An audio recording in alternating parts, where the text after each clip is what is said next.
Today, on Be Something Wonderful, I finally understood how reality works. It's not what you think. You can't unsee this. I am your host, Tom Kearin, and these are the studios of Be Something Wonderful, where we help you level up and become the best version of yourself. Creators, good morning and welcome back to the studios of Be Something Wonderful. In a conversation with one of you, you asked me, Tom, when did you finally really understand how manifesting, how reality works? And what was that understanding? What was it that clicked? Well, we're going to talk about this today and more, because this turned into a powerful conversation, which is now a powerful video for you. I want to start here. Here's what I realized. Here's what I finally understood about reality. That identity comes first. Identity, who you say you are, is source and cause of your entire life experience. That's where I started, but wait, there's so much more. It's not about what do I have to do to manifest my dream life, to create the life of my dreams, to manifest the things that I want in my life, the money, the love, the job promotion, the recognition, whatever it is. It's about who do I have to be? Hear it. It's not about what do I have to do, but who do I have to be? Instead of chasing outcomes and chasing your desires, who do you have to be where those outcomes and desires are natural? That they flow naturally from that identity. Wow. Your identity is the outcome, or in other words, the cause. Your desires exist within it. They are the effects. Hear it. And effects cannot exist without cause, and cause doesn't exist without effects. They are one. Your identity is the outcome. Your desires exist within it as the effects. Cause equals effect.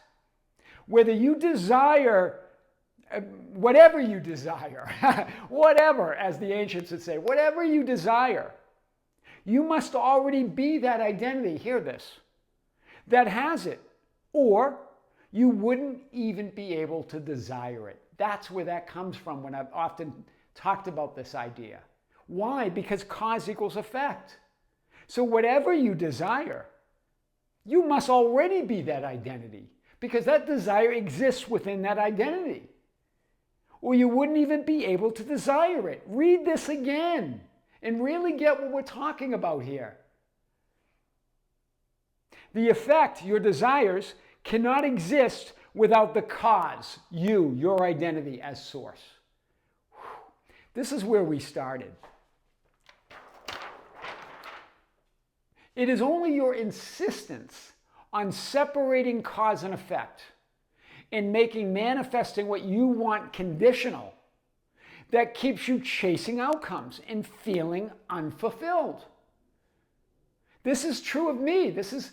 When I say you, I mean me. This is before I came to this understanding. I was you. I was there. I'm relating my understanding to this particular creator. So when I say you, I mean me. That was me. Trying to get the effect, or trying to get or manifest something, which is just the effect, while being the identity that doesn't have it, the cause.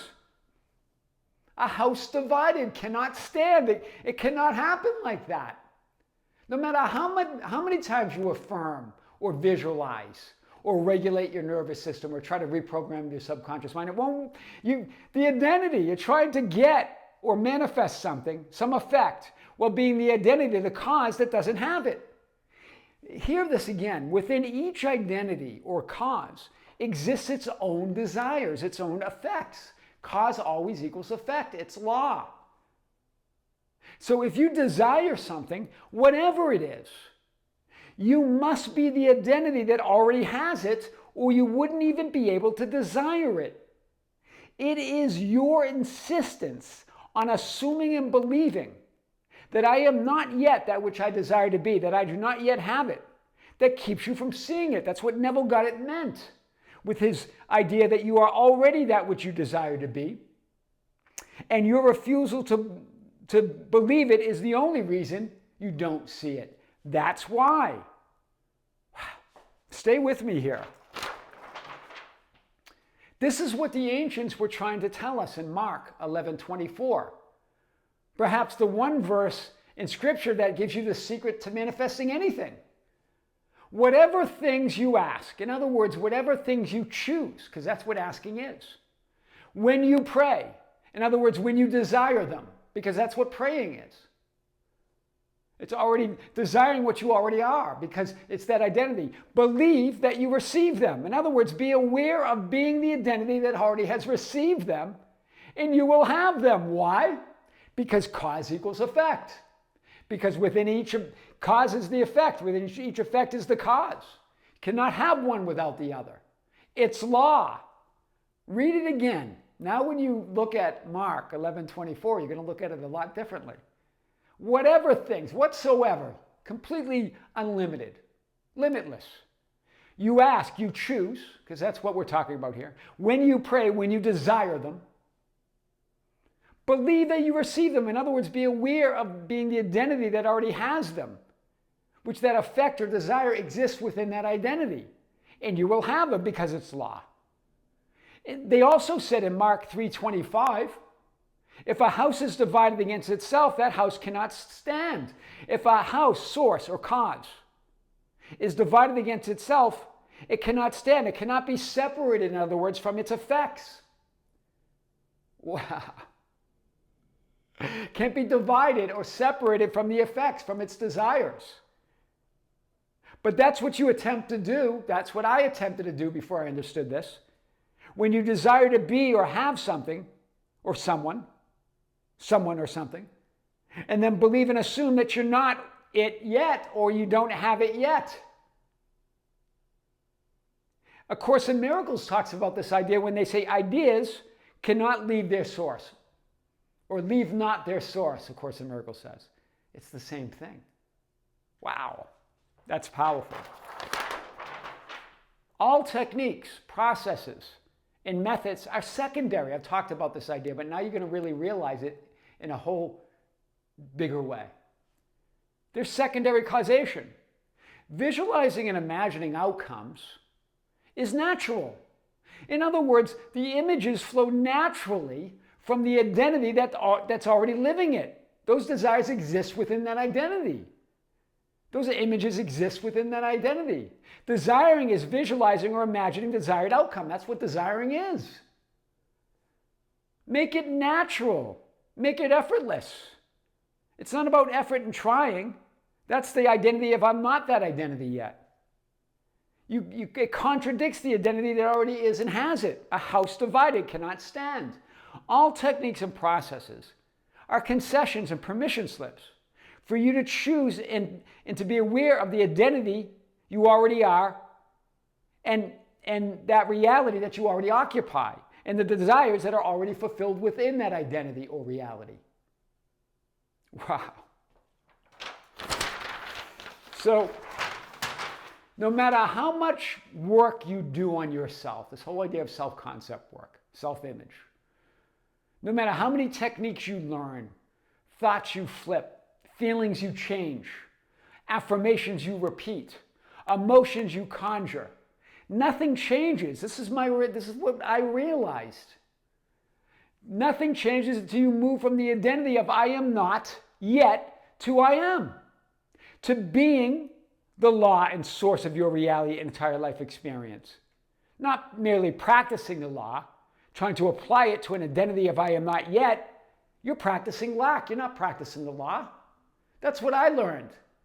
I said, oh my God, I'm not practicing or applying the law. I'm practicing or applying lack. Because I'm practicing it from this idea that I'm not yet that which I desire to be, but if I keep practicing and applying the law, I'll get there. You want love, but you practice lack. You want wealth, but you practice scarcity. I know, I was there. I get it. Instead of trying to think positive and feel better about people, events, and circumstances that are unwanted or negative and undesired, unwanted realities and outcomes, make them irrelevant.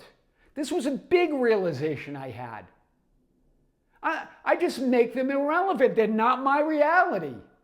I don't suffer with, oh my God, why are they there? Why did I create this? I shouldn't be seeing this. I just make them irrelevant. How? It's a decision. Do nothing with them. They have no meaning.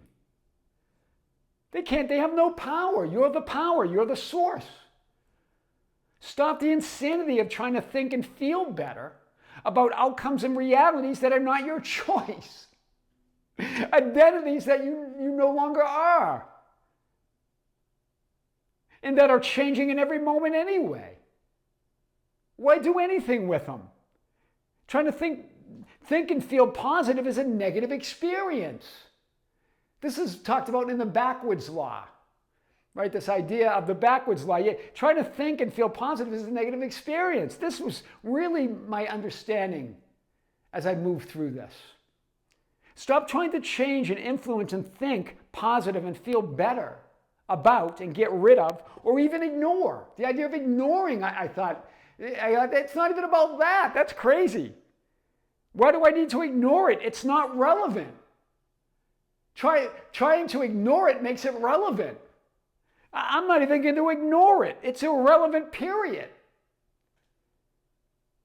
Anything that's not your desired outcome, desired reality, do nothing with. It's irrelevant. Wow.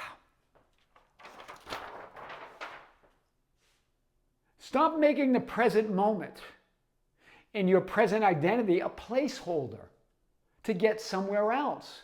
A placeholder while you try to heal your past, fix your present, and wait for your desired future or manifest your desired future. Make who you choose to be now your desired identity. The outcome of reality you've been hoping and waiting for, period. Close the illusionary gap between cause and effect. If you desire it, if you choose it, if you visualize it, if you affirm it, if you assume it, then you are it, here and now. Stop operating from circumstances and conditions and effects and operate from the identity and as the identity of the one that already is and has everything they want and desire to be. After all, that's what operant power means. That's what Neville Goddard meant.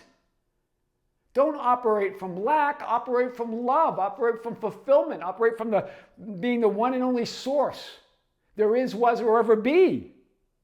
I finally understood how reality works, and it's not what you think. You're not going to be able to unsee this now. I am your host, Tom Kearin, and these are the studios of Be Something Wonderful, where we help you level up and become the best version of yourself.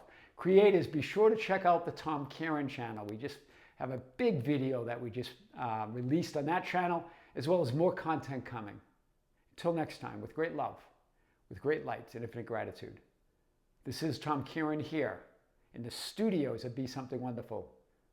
Till next time, we'll see you soon.